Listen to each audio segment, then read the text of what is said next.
what I wanted to try and do over the course of the next year, but in particular the next 6 weeks when we're not at school, is for you to listen to some high performance athletes, both from within our community, but also a bit wider ranging, for you to get an understanding whether you're an athlete yourself, aspiring for great things, whether you're a coach, whether you're a parent, to try and understand what high performance truly is. Now, today I spoke with Mr. Burgess, who is our Director of Rugby here at Cranleigh and also a Olympian. He's won 303 caps for England Sevens. He's played for England Sevens and Great Britain over the course of the last 8-9 years. In truth, he's one of the best in the world at what he does. Now, what I hope you'll take from it, or maybe we all take something different from it, but what I certainly took from it were the key words such as kind of taking ownership, how he used his training and the kind of the hard work he put into his training to help with his sports psychology. Mr. Burgess reflects on his whole career, not just kind of the Olympics, but also when he was younger, the struggles sometimes he had, kind of leaving his family behind when he had to kind of travel around the world.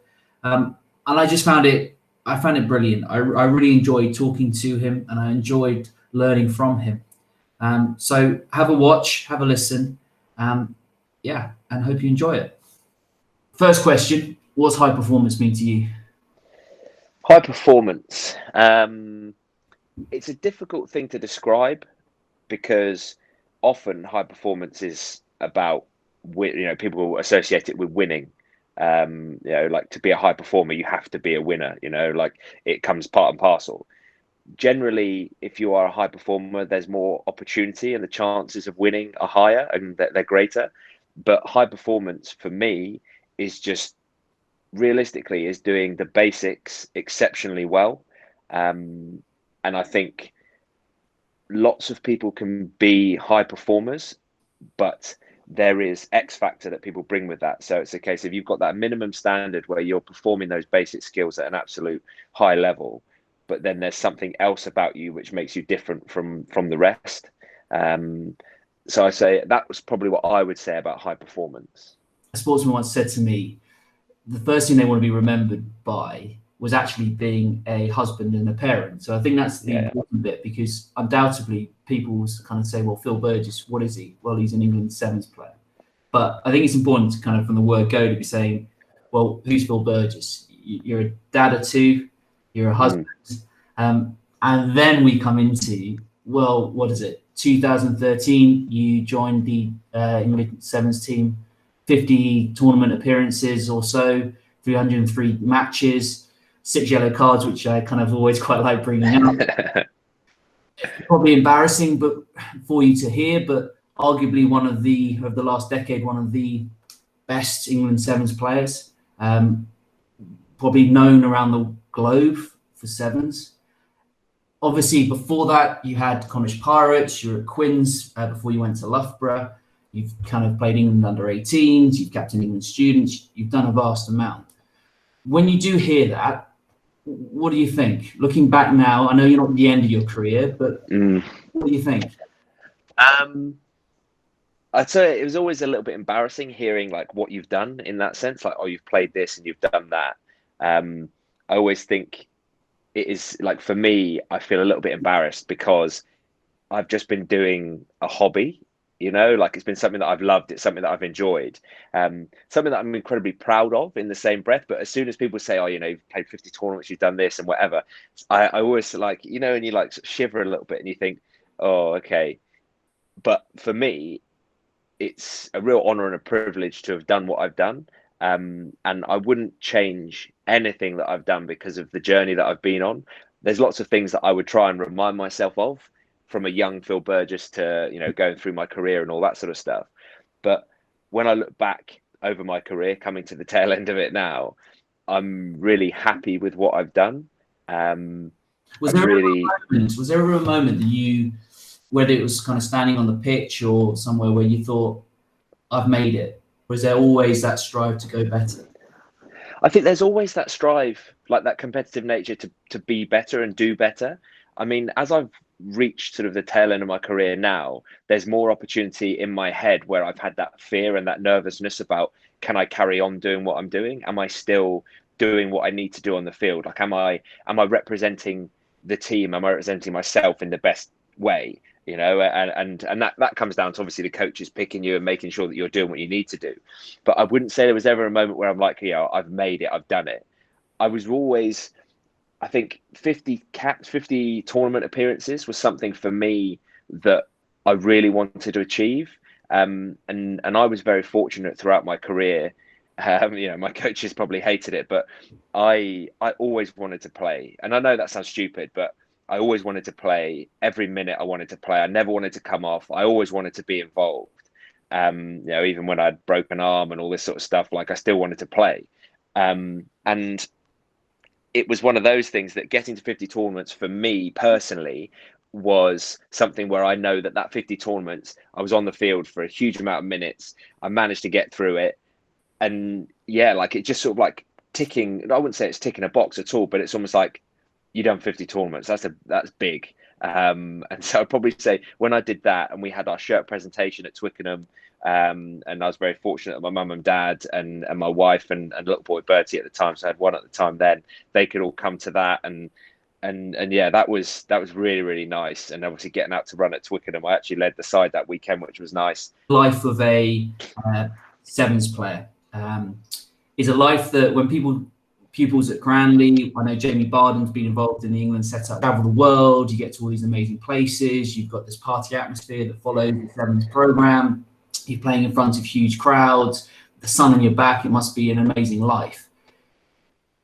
I presume, well, maybe I'm putting words into your mouth, has it changed though? Has it been like the first few years it was that, and then actually it gets harder and harder? And how do players like yourself deal with that? That's that kind of, we always talk about, you know, you have to make sacrifices, that time with your family, the going away, your wife, your kids, and everything like that. How have you found that? Yeah, I mean, I always had said, like when Fran and I spoke about having children, that I never wanted to go away while we had young children.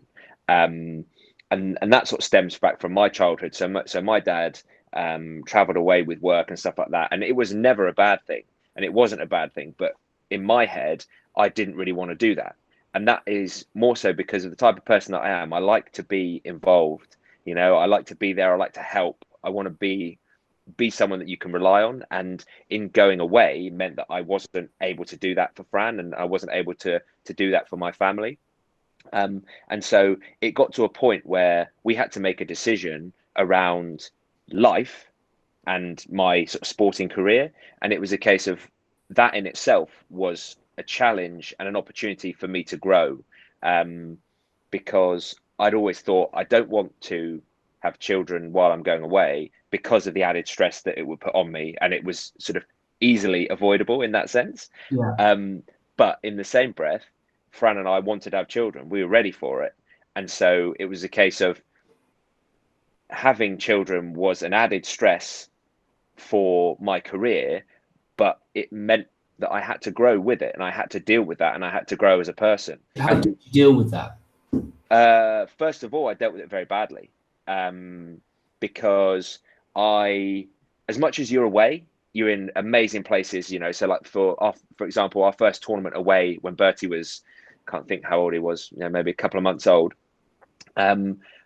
was Dubai. And obviously Dubai and Cape Town, two amazing places, amazing tournaments, really well supported. And I was there to work and business and everything like that. And obviously, don't get me wrong, when you're on the field, your mind's completely on it and you're in the gym, you're doing what you need to do. But as soon as I came off the field, I always felt guilty because I wasn't around to help out. And I found it very difficult to separate myself from high performing sports Phil Burgess to the family man. And my reasons behind that were because my why and my drive as why I go out in the field, why I train hard, why I do it, was originally it was to make my family and make people proud of what I could achieve. And then as soon as Bertie came around, it was about being the best husband and the best father that I could be. And so weighing up in my head the balance of being the best father and best dad that I could be and best husband while I was away was a very difficult thing that I had to get my head around. Yeah, it must have been a really challenging time. Yeah, and it comes down to sort of the psychological work that we would do as a team and as a group, and then also as an individual. So we would obviously have we would do psychological prep for tournaments and also for life in general, you know, so we could live our lives and we could enjoy ourselves, and so that would transfer onto the field when you're training, when you're playing. And this was just another challenge. So we would talk about red triggers without going into too much detail. We'd talk about triggers. So when you're on the field, whether it be your heat, the referee's decision, you know, things that could go wrong that could trigger you into sort of a negative spiral around sort of closing off and not being open to what's happening, and then your performance would suffer. And this was just another opportunity and another avenue of growth for me. We were very fortunate to have a performance psychologist that worked with our team for probably about the last 6 years. So we've worked with a lady called Katie Warner, who for our squad was absolutely amazing. She worked with us as a group, and she's been with us as we've developed, and she works individually with certain guys, and she's always there if you want to talk about anything. And it's not psychotherapy or anything like that. It's about performance, but combined with performance, and in the same way, it's all individual and collective. And so we were very fortunate to work together and create this environment under Simon Amor in the same way, where we could talk to each other. We could talk about our fears. We could talk about what we're worried about, which meant that we had an opportunity to discuss all this sort of stuff, which made us stronger and bound us together as a team. Yeah, there's a really lovely quote out there that they say, like, ease is the greater threat to progress than hardship. The idea that actually it's the hardship, it's the tough times that kind of lead to progression. Whereas if everything was very easy, you actually just kind of rest on your laurels a lot. If I can take you back now to, I guess, the pupils who hopefully are watching this, and any kind of young sports person. You joined Harlequins straight after school. Okay? Yep. And you had, as I understand it, you had a year there. How was that year? Looking back now, what did you learn coming out of schoolboy sport into a professional organisation like Harlequins? That year for me was enjoyable, but looking back, so at the time I loved it. I loved being involved, but looking back now, I'd probably say it was a little bit wasted. And the reasons why I'd probably say that were, I didn't take the opportunities that were there for me. I was happy to be there, and I was really great. You know, it was like, oh, it's awesome, I'm involved, but I didn't take the opportunities that I could have done. How I'm going to ask that question. How come? Looking back now, it was because I was happy to be there, as opposed to, and I was almost grateful for the opportunity to be there, as opposed to knowing that I was able to be there and what I could prove and what I could show how good I was. Did you think you were good enough to be there? Absolutely. And the fact was that at the time, and even throughout my career, when I went to Loughborough, and then even at Cornish Pirates, I was exceptional at certain things. And my weaknesses were that I was great at certain things and I was okay at other things. And I never got to a point where, until I went to sevens, I never got to a point where I was like, right, this is my skill set that I'm amazing at. This is my super strength, as we'd call it. And this is what else I need to do. And instead of doing this at the other clubs and other things, all I did was, I'm going to be really good at this. So it meant that although I was exceptional at certain things, it meant that as a rugby player, I wasn't a complete rugby player, and I couldn't offer as much as I wanted and as much as the coaches wanted, which, looking back, I completely understand. Yeah. Did you make a conscious decision not to work on those weaknesses because of the fear that you could fail at them? Because sometimes when we got like a super strength, so let's say you're out there and you're the most skillful player or the fastest player, but you're not very good at kicking, or across all sports, you might have like we all do, we have a weakness. Sometimes we find it probably scarier to go and improve those weaknesses, because actually we are exposing ourselves to failing. Whereas if we stay in that zone where we're working on the things we're already very good at. Did you make that conscious decision to kind of say, or was it just at the time youth, lack of experience, or? I think youth and lack of experience was a big part of it, but I would probably say, and this is no disrespect to any of the coaches that I had at the time, we were, and this is how where sport is at the moment. We were training to win games, and we were training to perform, and so to win those games and to perform, a lot of those teams wanted me to do what I was really good at, and that added value to the team, and that gave us an opportunity to win games. Rather than when I moved across to the sevens, because the game is quite literally basics: run, catch, pass, tackle. You had to be good at all of them, and if you weren't good at a certain element, you were found out quite easily. And so within the 15s environment, I could get away with potentially not being the best over the ball, considering I was a back row, because I didn't have to go there all the time, because I was scoring tries and I was doing other things that added value.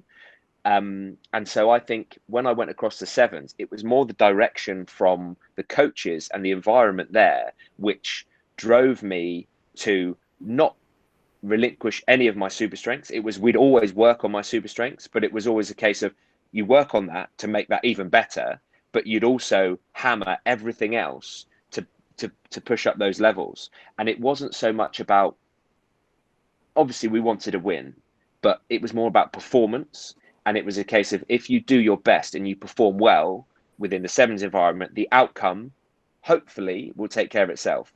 A bounce of a ball means you can win or lose. So sometimes you can't do that. But if you do everything you can to get yourself into that position, you're giving yourself the best opportunity. And I think within the 15s environment, with my youth rugby, I was always really good at certain things.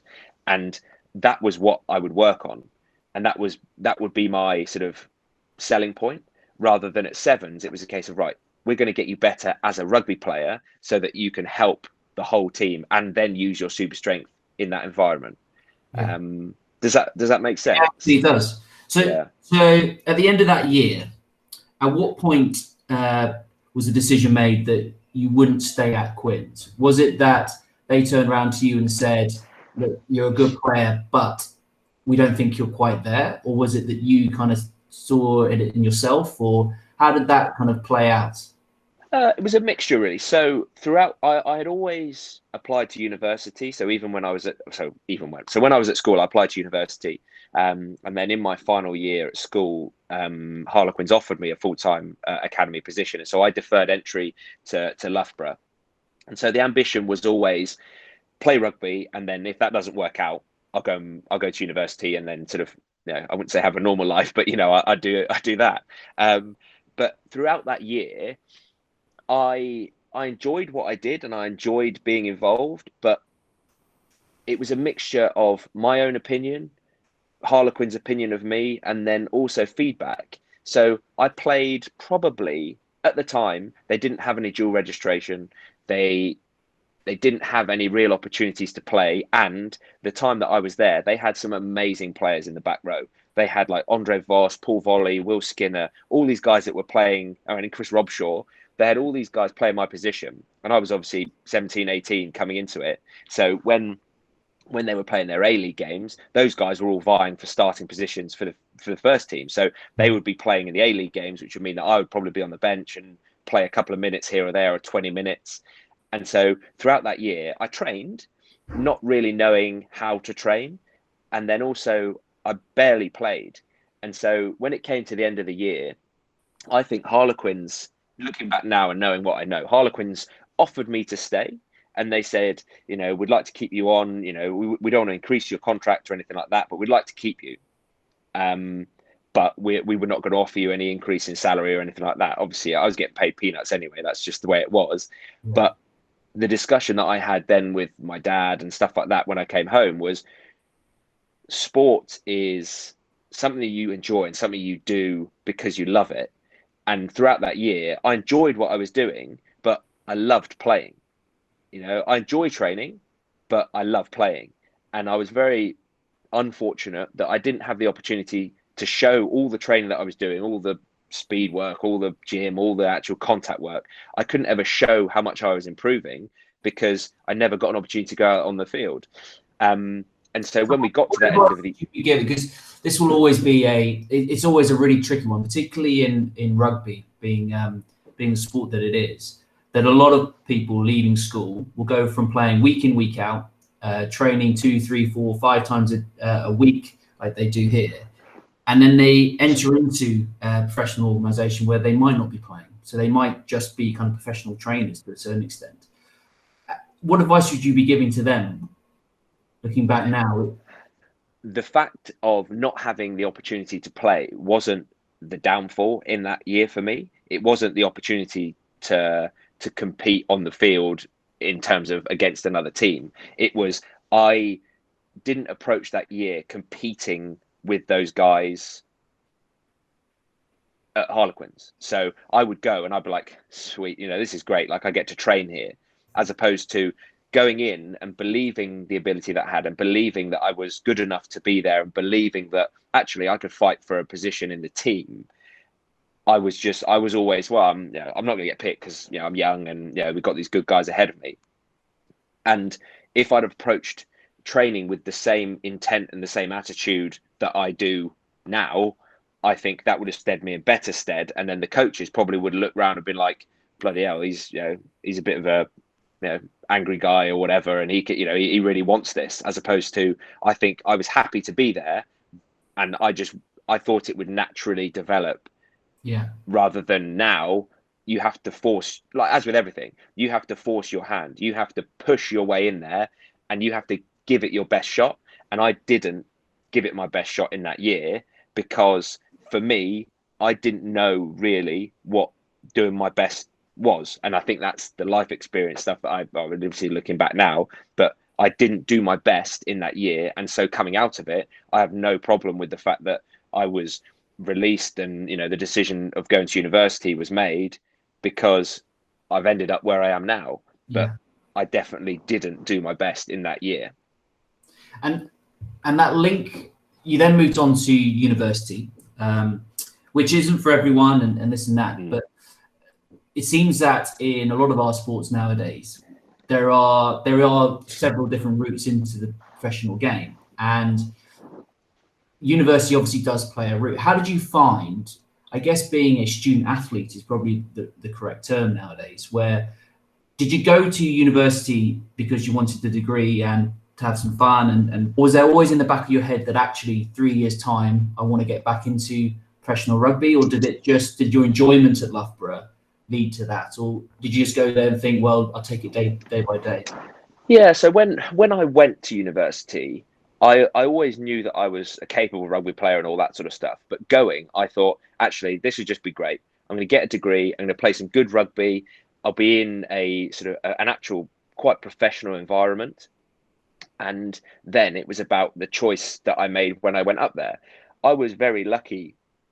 I've been very lucky in my career to be in some amazing teams. And Loughborough, in the same sense, was that, because when I arrived, we had some incredibly talented boys, like rugby playing wise, and some really good blokes. And so when I arrived, there was this drive and intent for those guys to be better rugby players, to enjoy themselves, and then see what happens. I don't think I went hoping to go to university to then leave and play rugby.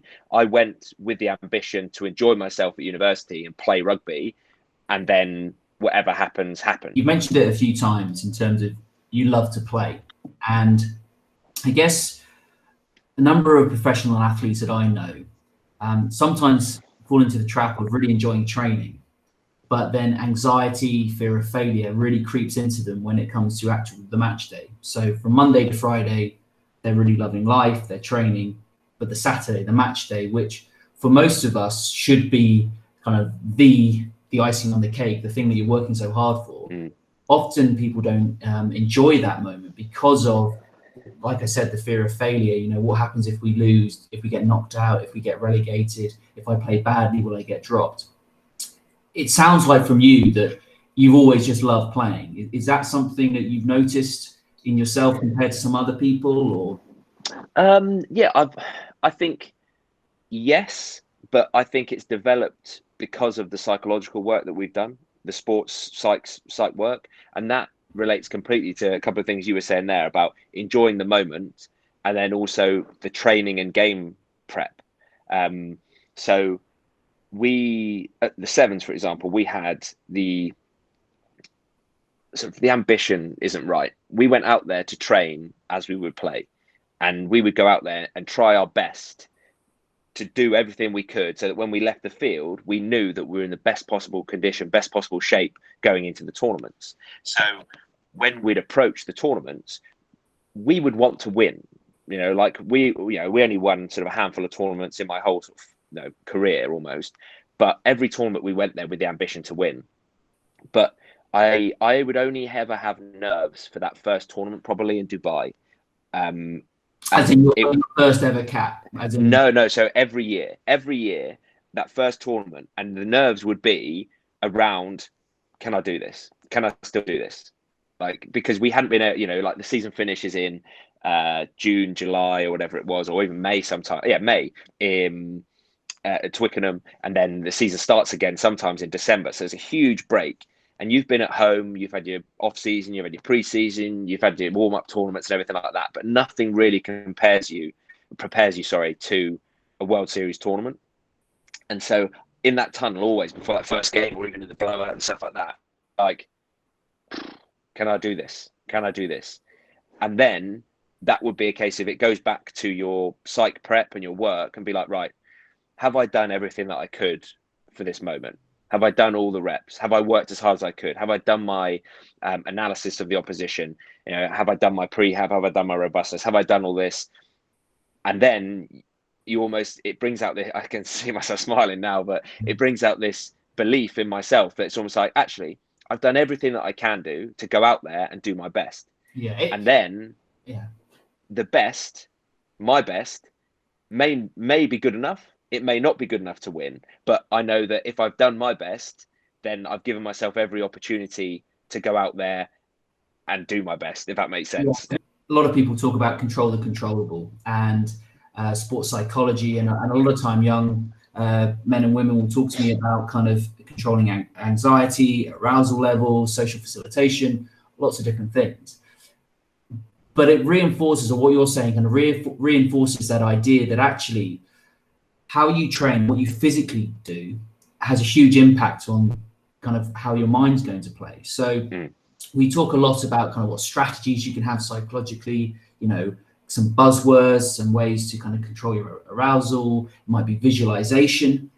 But it seems to me that your sports psych prep is hugely linked to actually the preparation you've done physically and you've done training wise, which gives you that self-efficacy, that self-belief that on match day, you've controlled the controllable. You've done everything you possibly can. Yeah, so it's a mixture of both. So it's not just the physical prep, but it's also the mental and sort of off-field tactical prep as well. And there's areas where I've like tournaments that I've played, and then I've finished, and I've been like, I didn't do my best there because I hadn't done. Someone did a move or something like that I didn't know, and then that split us or something like that. And so at the time I wasn't nervous, but then afterwards I would think, I've let myself down there because I didn't do my best, which has then fueled me to be better the next time. But I think something that's important to remember is that the anxiety and the nerves manifest in different ways for everybody. And for me, I've been very fortunate to have psych prep and psych work that I've been doing for a number of years, so that I have a process that I work through. And don't get me wrong, it doesn't work 100% of the time because you get caught off guard here or there and things happen. But it's almost a case of the better and the stronger that you train your mind, the better you are at dealing with those bumps in the road, and the quicker that you can return to normal and return to a good state. I would call it a blue state of mind, where you can make decisions. And they may not be the right decisions, but you're making decisions because you believe that's the right thing to do, as opposed to just instinctively reacting, which sometimes that is great, but sometimes it's not. And so the nerves manifest themselves in different ways, but it's almost a case of having a plan to deal with them and accepting them, because that's normal, and being like, actually, I know, and that's for me. I knew Dubai, I'd always get nervous before that first game. I'd always know that I would going to be out there and I'd be like, oh, can I do this again? It's hot, like it's 30 degrees or whatever. And I always have to just bring myself back. And you're saying about the trigger words, the buzzwords and stuff like that. And for me, it was going out there in that first warm up and just seeing the crowd or lack of crowd, depending where you are, and just being like, you love doing this. You are, like you love running. You're a bit of a mentalist sometimes in terms of like you put yourself to that position. And I had complete trust in the coaches that I would do my best. And if my best wasn't good enough, they would pull me off. And so it was almost a case of, for me, if I was doing what I needed to do, the coaches would be like, right, that's good. Let's work on this. Let's get better. And if I wasn't, in the same way, they'd pull me off and say, we need to work on this. We need to do that. That's how we can get better. And I would be happy with that because I had confidence in them in the same way that they had confidence in me. Which I'm gonna jump into that because go for it. That kind of position where hopefully Tokyo is going to go ahead this summer. You're a professional rugby sevens player, but you're also now the director of rugby at Cranleigh School. So you're now kind of seeing it probably from both sides, the player, the coach. And you've touched upon there that trust you had with your coaches. Is that something that if you were talking to any coach, whether they're at Cranleigh or whether they're anyone, is that one of the key messages you'd be saying to them from a high performance player? What do you want from the coach? What do you want from yourself as a coach to get the best out of the athletes? I think using my experience and what worked for me will hopefully hit home with, I think we say the 80-20 rule, don't we? So like, 1 out of 5 won't get it and 4 out of 5 might. But if I was a coach of myself or an aspiring high performer, I want to challenge them, and I want to challenge them in every sort of way. So it's not just the physical in terms of, right, we're going to do this exercise, we're going to do however many reps and everything like that to get them fitter. But in the same way, I want to challenge them mentally and tactically and get them to think outside the box, which is something that in the last sort of 5 or 6 years, Simon Amor was so good with us at, and I saw the growth in myself, other players, and you saw what an impact that made, not just on the field but also off the field, and I mean in terms of like decision making, ability to tell people how you feel and talk about things. And I know that rugby is a sport and it's a game, but having that confidence about making a decision or speaking up when you think something's wrong or if you're worried about something really helps in life in general. And so if I could be a coach that inspired the kids to work hard, I'd be really happy with that. But then also in training sessions, I wouldn't be out there telling them all the time. I'd want them to explore and do things for themselves. Obviously, there's an element of give and take. You have to lead them sometimes down certain ways. But it's like imagine right now, if someone's watching us who's a club coach who sees them on a Sunday once a week, or a school coach who might see them once a week in a game on a Saturday, and they're saying, look, Phil, that's all very well and good, but if I've only got an hour and 10 minutes with them, how do I incorporate that into my session? So do you have any kind of ideas on that? I think it's about being honest with the group and being open about what your ambitions are and almost why you're doing certain things. So it's not specifically starting a session and saying, right, we're going to do A, B, and C because of this. It's almost having an idea and a plan in your head. So if you're doing an hour session, it might be, right, so we need to hit a certain target around being better at the rucks, clear outs or stuff like that. And we need to do some scrums and some line outs. But then also there has to be some sort of element of a game-based element or a skill-based or something which makes them think and makes them have to think about not just rugby, but think about making decisions and trying to, not get a win, but almost like overcoming adversity. And I think if you can create a session which has the detail and skill elements that you need to perform at the weekend, and then also bring in some sort of decision-making, game-based thinking element and weighing that up, whether it be a 20-minute segment, 15-minute, whatever it is, obviously COVID related at the moment, it may not work straight away, but the growth that you will see will be massive. And this is the thing, it's a case of, I think, having to commit to something. And even in the sessions that I've been very fortunate at Cranleigh to do, there's been times where at the end of the session, you ask for feedback. And you say, how did that go? How did we feel? You question, you ask what went well, what didn't, and why.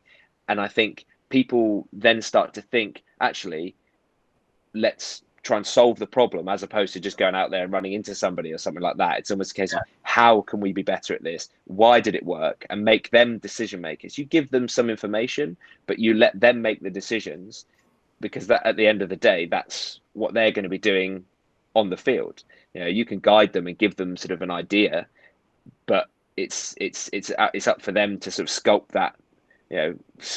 How did I describe it? I described some of the guys about a philosophy and an idea, because I think that's more flexible than saying structure. Rather than being like, this is our structure, it's like, this is the ideal, this is the philosophy that we want to play with. But in that, there's flex, because individually we all do different things. We have super strengths, we have weaknesses in the same way, and we have to flex between that.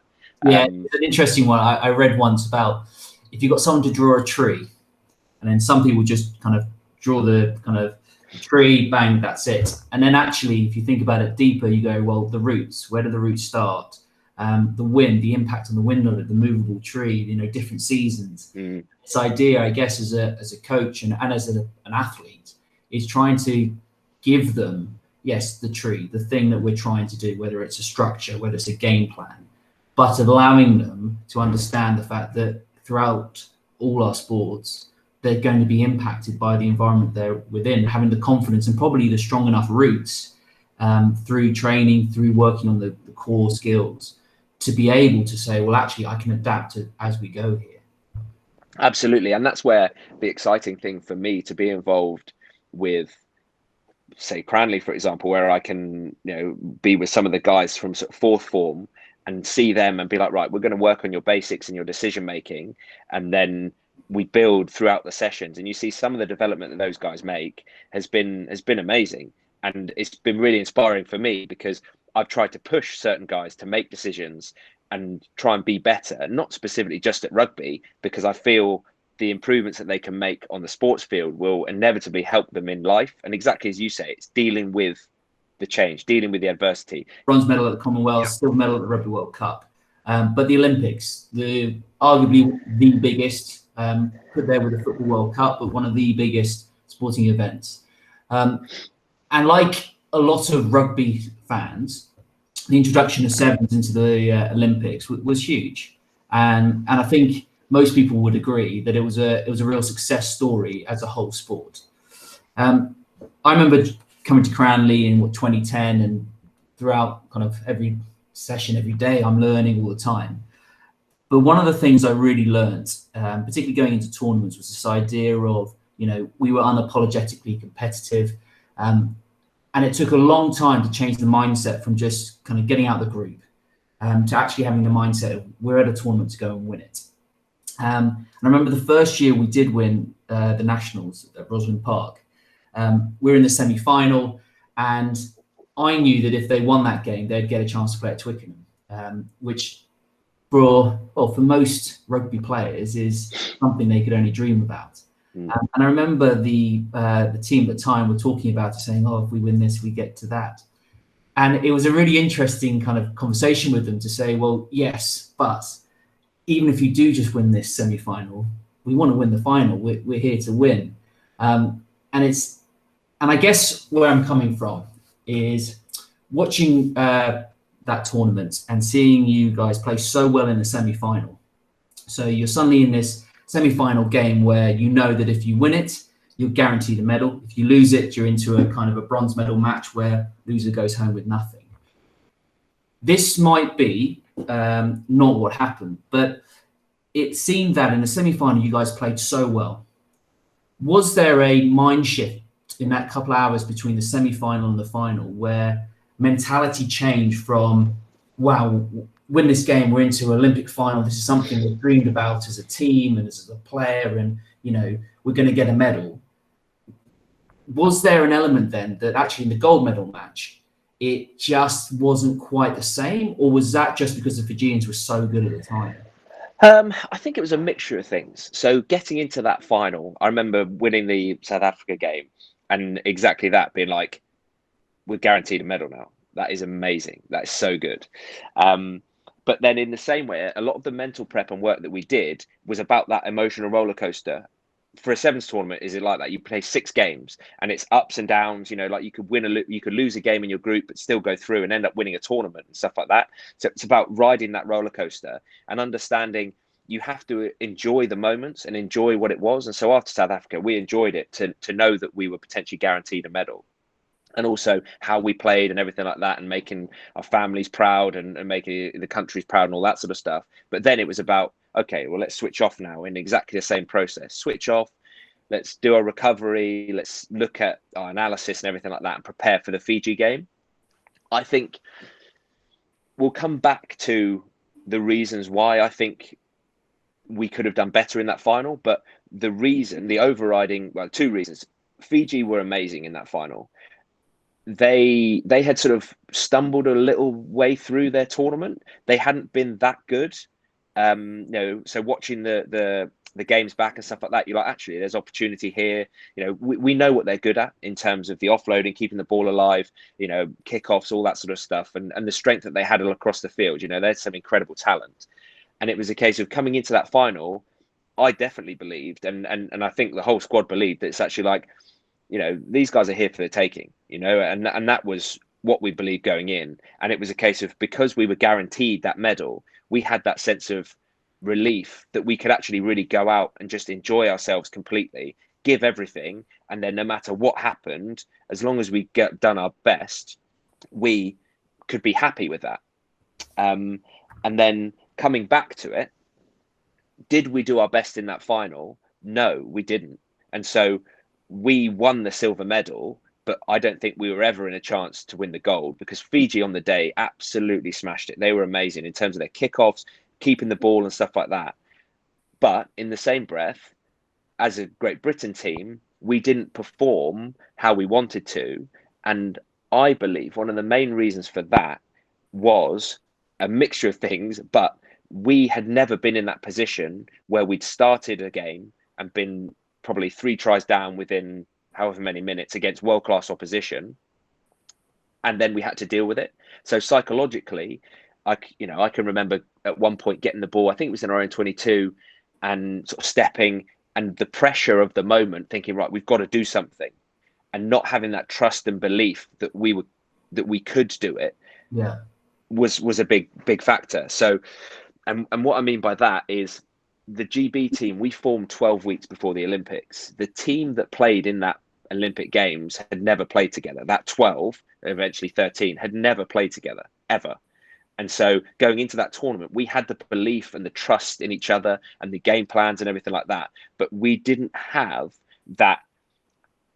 How can I describe it? It wasn't hard nosed. It wasn't at all. It was, we had never been down. Like, we had never been under the cosh in the same way and been like, right, this is what we need to do. Let's come back for it. So they talk about a lot, don't they? Like the Manchester United teams in the late 90s, like the Fergie times, kind of always able to get that last goal, always able to come back. I guess that kind of experience does give you that confidence, doesn't it? To know, well, we know what we have to do to be able to do it. Did you absolutely, guys as a group, ever kind of talk about what would happen, or strategies that if you were 2-3 tries down, or was it just, this is hindsight. This is you've got 12 weeks to prepare for Olympic Games. There's always going to be things that, as players, as coaches, that you look back on and go, oh, we should have talked about that. We should have done. Did you guys, as a group, discuss what it would be like if you were 3 tries down early? What would you be doing? Or was it actually we as players should have just got together a bit and said, like, this is what we need to do? Yeah, I think as a group, we had discussed a lot, but there is experience plays a big part, and we had a lot of experience out on that field. But in the same way, we had a lot of experience individually, but as a team, we didn't. So as a collective, we'd never played. We'd been through 5 games up until that point, and South Africa, was a win in itself. The Argentina game, I think. Apart from Kenya and the final, so 4 games, we won by 2 points in all those games, 1-score games. So they were all really tight. So we'd never been in that position, and we had discussed how it would feel. and how we would act and everything like that. But there's a difference between how you feel and how you act and doing it. And I think the pressure of the moment and the pressure of our performance, and also combined with the fact that Fiji was so good, it didn't allow us to reset. And looking back now, it's a case of there's a perfect opportunity there to be like, right, take a knee, whatever it is, let's come in, let's reset, let's trust our process, let's trust what we're doing, and we build again. It was relentless in terms of the way the Fijians played, because they were in control of the kickoff, and generally we were tackling like we didn't have shoulders. It was a case of we never got an opportunity to regroup and start again, and that's, looking back now, I think if we had that experience again, it would be a case of coming together and just being like, right, let's take this collective breath. We've trained for this. We've got this. We understand it. Let's do it. And it's difficult because there was so much talent on the field and so much ability. As with everything, it came down to the psychological process of it all, and I was guilty of it at one point, of trying to force things when it didn't need to be forced, because you almost feel, oh, we've got to do it. We've got to do this. You've got to make the offload. You've got to do that. When in reality, I think if we had trusted that process even more, and whether it just be myself, I'm pretty sure guys probably felt the same, that we could have trusted each other more in that position, but we hadn't been there. We hadn't been to that depth where, three tries, whatever it was, off the kickoff. And scoreboard pressure, isn't it? Like, people always talk about it in loads of sports. You suddenly are a cricket team, you put runs on the board, you've got scoreboard pressure. I'll always talk to the team about, first try after half time, make sure we get the first score, make sure we pull away, let's get more than 2 scores ahead. Or as a hockey player or a tennis player, just making sure that you add pressure to them by the way the scoreline is going. And that for us, though, sorry, Andy, to interrupt, that for us, it was about dealing with that pressure. And that was what, in that moment, we didn't release that pressure valve. And that, looking back, whether I can't even remember what, how the scoring went, but I'm pretty sure in that first, 5 minutes or whatever it was, we could have just released that pressure and just been like, right, we've done this before, guys. We've come from behind before, or we've done this. Trust your instincts. You've trained so hard. We're capable of doing this. Let's go. And then whatever happens, rather than at that moment, it almost just compounded itself. And because the Fijians were doing so well, we almost shot ourselves in the foot, and they were loving life. Yeah. I guess for the, for the last 8 years or so, you've been surrounded by high performance athletes, mainly, let's say, in sevens, but in the Olympics, you would have had, or I hope had, opportunities to probably rub shoulders with truly great athletes. Was there anything that you learned or you picked up from over the last 8 years from other athletes where you're going, that's what makes them high performance, that's what makes them the world's best? There's a number of different things for different people that make them high performance. So Chris Hoy spoke to us for our shirt presentation in Rio, and it was amazing to hear his mindset, because obviously he's incredibly successful and amazing at what he does. And it was really interesting to hear how his mindset probably wouldn't have been as effective within the team sport that we were in terms of the rugby. But I could see how his mindset would make him incredibly successful at what he does. So he spoke to us about obviously the sprinting and everything like that, and the training and the preparation, which is what everyone does, putting him in that position to be capable of doing what he did, which was exceptional things. But his mindset around the training side was, he would imagine his hand was over a candle, and he would keep his hand over that candle longer than anybody else. And that was his challenge. And he could flick that switch in his head to be like, you're keeping it there until it burns and you're doing what you need to do. He had to do that because he had to get the physical benefits and then the mental side of it that provided him with the opportunity to go out and perform. Sort of the analysis that a lot of the other team sports did, the hockey girls, for example, I know Maddie Hinch had a, what the sort of the penalty takers would do on her bottle and all that sort of stuff. So she had absolute confidence that she had a plan, that going into it, she'd done her research. This is what it felt like. And she could go with her gut instinct, I'm sure, but she would convince herself, be like, right, this is what I know about them. Right, let's make our decision. So she could have that clear head. Leadership and what true leadership is, and the idea of that when they were leading a group or putting a side together, they had non-negotiables. So you had to arrive on time, and then their best player turned up 5 minutes late for the meeting, and then you're like, well, we need this player for the weekend. So the non-negotiable suddenly becomes negotiable, and actually how you deal with it. Leadership. We talk to a lot of young people about the idea of leadership, true leadership. What have you learned about leadership? For me, it's constantly changing, and it's constantly challenging yourself in terms of that leadership area. So it's about picking up on traits of other people and not thinking you're ever the complete article. And I think that's an important thing about leadership, is you're assessing the group, you're assessing what's going on, you're involved, but you're approachable, and you can really feel what's going on within that group. So when people aren't right, you can speak to them and be like, is everything okay? Do you want to chat about this? And it might not be that you're the guy to do it, but it's just being aware that people have to have those conversations. You have to create that environment where people feel like they can do that. Not everyone is going to get on like a house on fire, but it's a case of, out of a group of 20, everyone's going to have someone they get on with better. And if they can feel comfortable in that environment to talk to them about what's going on and anything that's affecting their potentially performance, it will mean that the performance at the weekend or whenever it is better.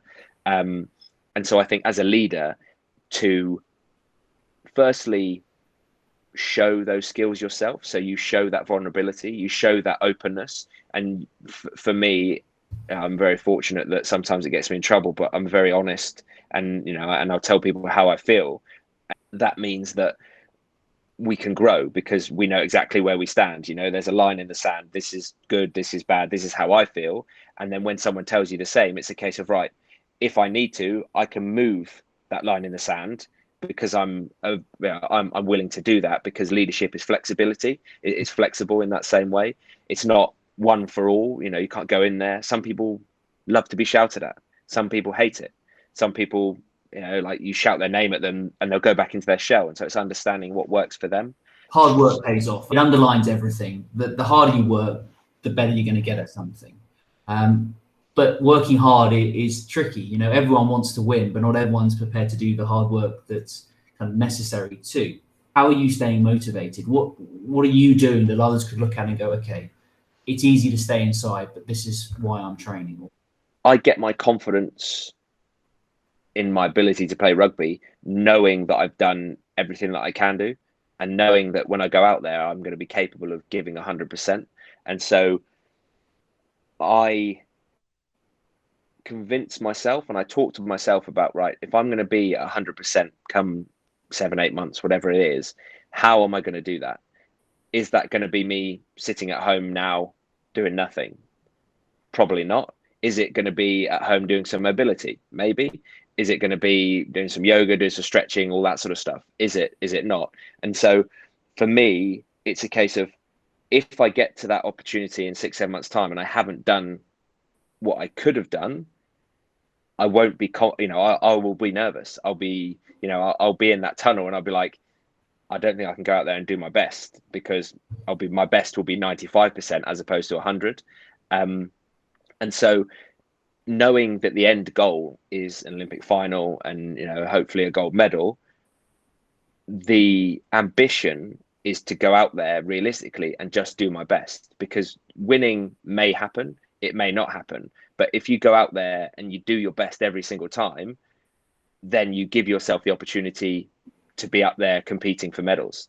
You take a lot of ownership over your own performance, which I've noticed speaking to, I guess, yourself, but other kind of high performance athletes, that seems to be a very common trait, kind of complete ownership, that you don't look to blame others or the situation you're in. It seems very much that those who are right up there, really challenging themselves, seem to take real ownership over it.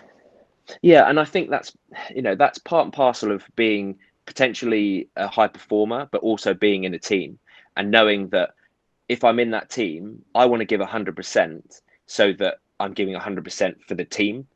Because if I'm out there and I'm only giving 75, then somebody else could be out there doing a better job than I am. And so I want to be in a position where I give 100%, and that is for the team to achieve what we want to achieve. And I think some of the best guys, they will look internally and they'll probably beat themselves up more than they should. But that's because we're competitive, we drive our own standards. And I think when you hold yourself accountable, you can then have those discussions with other people because you feel comfortable being like, I've done everything I can do. Have you done everything you can do? If you have, that's great. And we go out there and we perform and we lose, you can come off the field and you can be disappointed, but you can actually be happy because you say, I've done everything we can. And I think knowing that you've taken care of your own house, you can then turn around to somebody else and be like, we did the best we could. And if they turn around and go, no, we didn't, I should have done more analysis, I should have done this, I should have done that, then you can say, okay, well, there's always next time, hopefully. But if not, it's a case of that's a moment to learn and grow. And I feel throughout my career, it's been one of those moments where you have to do what you can to get yourself in a position where you could potentially perform at 100%, or at least give yourself the opportunity to do that. And I think you can't always be 100, but you can do your best every time. In order for it to mean something, you have to put yourself out there. You have to go to a situation where you can fail, because I spoke about it last year with the team and a few of the athletes to say, if you're not putting yourself into a position where you could risk a lot, you're not going to win a lot. What I mean by that is the idea that, there are moments standing in a tunnel of before the Dubai every year, kind of thinking to yourself, have I still got it?